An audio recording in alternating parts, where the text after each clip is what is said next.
Assalamualaikum and a very good day. Thanks for tuning in.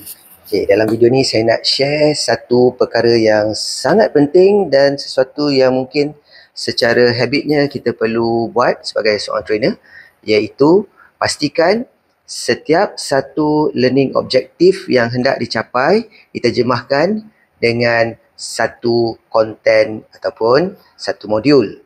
Okay, kenapa?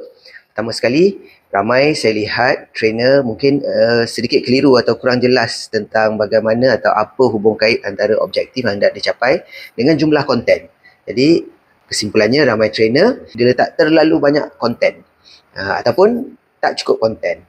Nah, apabila kita ditugaskan untuk mencapai beberapa objektif, contohnya kita punya klien dia minta ada 7 objektif daripada sesi latihan. Contoh, let's say for example kita ada penyelia, latihan untuk penyelia. Jadi dia nak 7 objektif. Dia nak time management, dia nak boleh bagi arahan, dia nak perancangan kerja, dia nak pemantauan disiplin, dia nak apa lagi, komunikasi, dia nak report writing, dan juga dia nak leadership. Jadi ada 7 permintaan daripada klien. Pertama sekali, apa yang kita perlu buat adalah, kalau kita terjemahkan satu objektif sebagai satu modul, inilah semua yang akan jadi modul kita.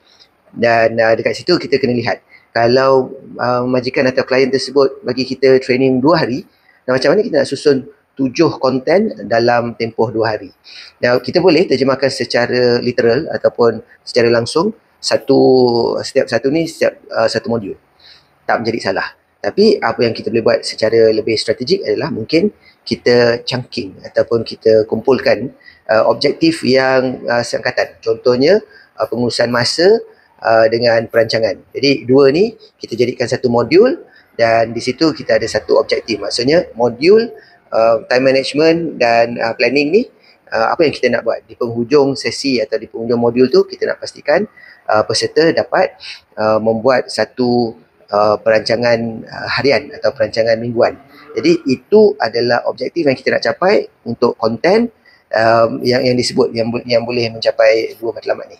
Jadi sebagai seorang trainer, kita perlu peka dan kita perlu tahu yang mana objektif yang boleh dihimpunkan atau dikumpulkan supaya kita punya modul tu jadi lebih concise, lebih padat, lebih sesuai. Jadi sekiranya kita tidak nampak hubung kait antara objektif dan konten, yang tu yang jadi kadang-kadang orang komplain, kata konten tak sesuai, konten tak kena, konten terlalu banyak, konten banyak tapi pengisian tak ada. So semua benda ni boleh kita selesaikan sekiranya kita jelas dan kita berpegang pada formula satu objektif, satu modul. Kalau modul tu banyak sangat dan kita apply chunking. Jadi diharap sedikit dapat membantu dengan perkongsian ni. Sekiranya anda ingin tahu lebih lanjut, boleh follow tips-tips yang saya kongsikan ataupun mungkin boleh hadir ke mana-mana sesi program yang saya kendalikan. Terima kasih dan sudi menonton. Assalamualaikum warahmatullahi wabarakatuh. Stay safe.